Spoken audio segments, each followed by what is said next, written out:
Bwana awe nanyi.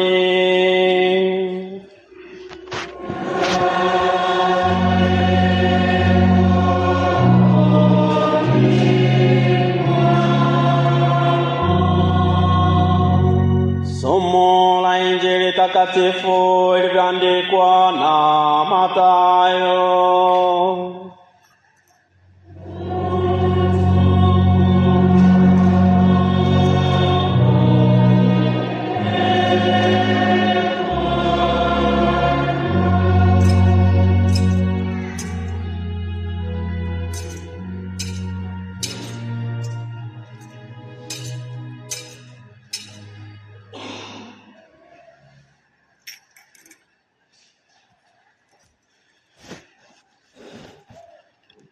Wakati ule Yesu alijibu akasema, nakushukuru Baba, Bwana wa mbingu na nchi, kwa kuwa mambo haya uliwaficha wenye hekima na akili, ukawafunulia watoto wachanga.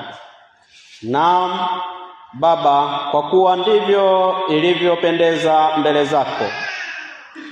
Akasema, nimekabidhiwa vyote na Baba yangu, wala hakuna amjuaye Mwana ila Baba, wala hakuna amjuaye Baba ila Mwana, na yeyote ambaye Mwana apenda kumfunulia.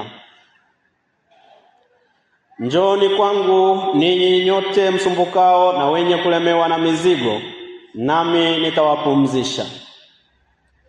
Jitieni nira yangu, mjifunze kwangu, kwa kuwa mimi ni mpole na mnyenyekevu wa moyo, nanyi mtapata raha nafsini mwenu, kwa maana nira yangu ni laini na mzigo wangu ni mwepesi.